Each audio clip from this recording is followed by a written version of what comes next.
책 쓰고 싶다는 생각 한 번쯤 해보셨을 겁니다. 저도 나의 이야기가 세상에 선한 영향력으로 전달될 수 있다면 좋겠다는 약간은 막연한 생각과 느낌만 가지고 있었죠. 그런데 신기하게도 마치 책을 쓰라고 누군가가 도와주는 것처럼 일련의 상황들이 제 앞에 펼쳐졌습니다. 아마 이런 경험들 있으실 거예요.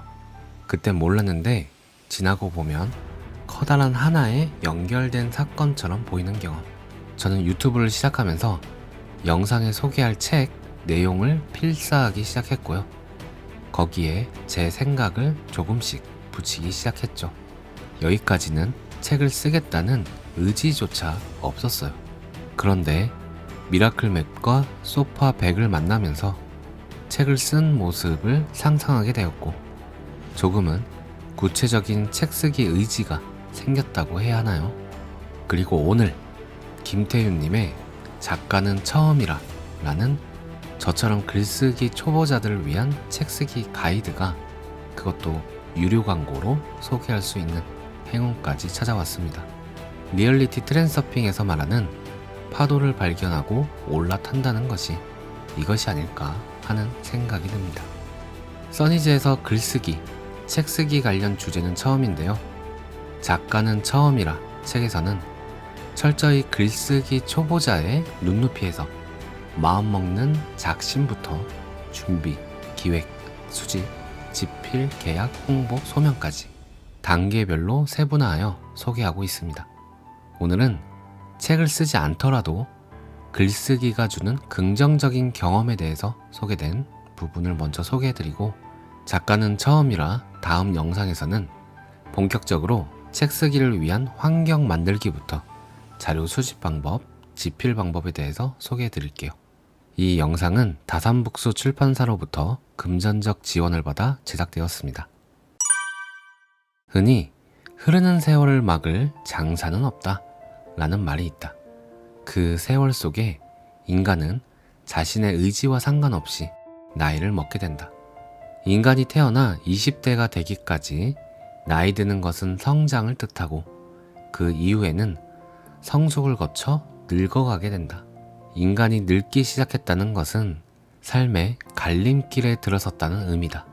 하지만 글 쓰는 삶을 살면서 나는 육체적 나이와 상관없이 정신적으로는 점점 젊어지고 충만해지는 감정을 느낀다.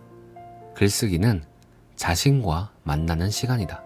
더 나아가 자연스럽게 내 글을 읽어줄 사람들의 생각과 처지에 관심을 가지게 된다.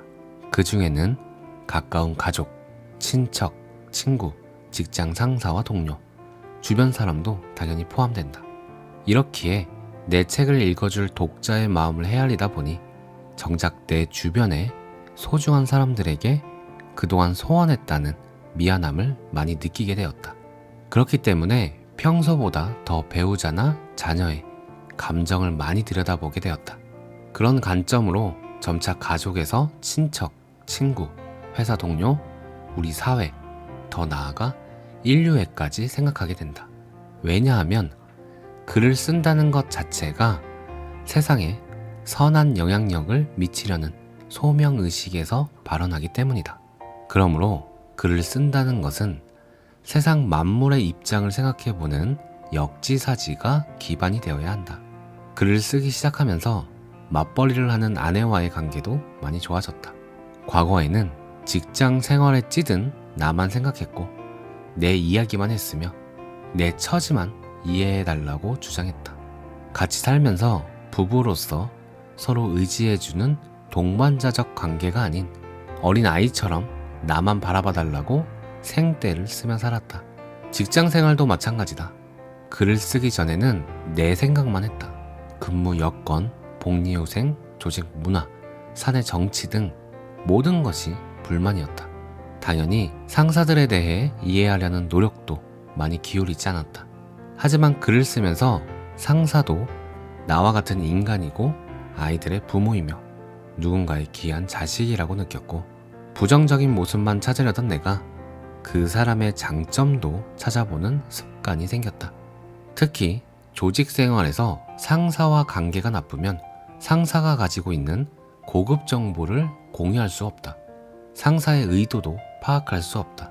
상사에게 자신의 기획이나 아이디어를 공유할 절대적 시간이 부족해진다. 평소 활발하게 소통한 사람에 비해 상사가 보고서 내용을 잘 이해하지 못할 수도 있다. 사람은 누구나 익숙하지 않은 것을 좋아하지 않는다. 결국 보고서가 늦어지는 것은 기본이고 상사 마음에 드는 글을 쓸 수 없다. 상사와 부모는 내가 선택할 수 없다 라는 말이 있다. 좋은 관계를 유지하면 좋은 보고서를 쓰는 것은 물론 조직에서 인정받는 전제 조건이다. 글을 쓰고 난 뒤에는 회사에 대한 불만이 눈 녹듯 사라졌다. 불만이 문제 해결 아이디어로 직장 상사의 단점이 앞으로 내가 상사가 되어서 하지 말아야 할 행동 교훈이라는 긍정적 결과로 이어졌다. 친구 관계도 마찬가지다. 예전에는 나의 감정을 일방적으로 전달했으나 글을 쓰고 난 후로부터는 친구들에게 좀 더 솔직하게 다가갈 수 있었다. 내가 말하는 시간보다 친구들의 말에 경청하는 시간이 많아지게 되었다. 또한 친구들과의 즐거운 이야기 속에 내가 쓰고 있는 글 소재를 찾기도 했다. 그리고 무엇보다 내 글에 대해 유대인의 하브르타식 토론을 통해 말해보고 친구들의 피드백, 즉 논리적 약점도 파악하는 긍정적 효과를 얻게 되었다. 예로부터 호랑이는 죽어서 가죽을 남기고 사람은 죽어서 이름을 남긴다고 했다. 결국 산다는 것은 저마다 삶의 흔적을 남기는 과정이다. 돈으로, 권력으로, 지식으로, 재주로 저마다 자신의 흔적을 남기려 한다. 하지만 그것들은 물처럼 흐르고 바람처럼 사라지며 모래처럼 흩어지기 쉽다.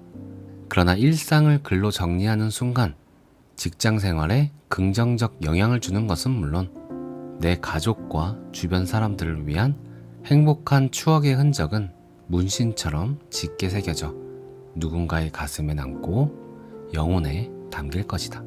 오늘 내용은 여기까지인데요. 이렇게 좋다는 글쓰기 왜 안 할까요?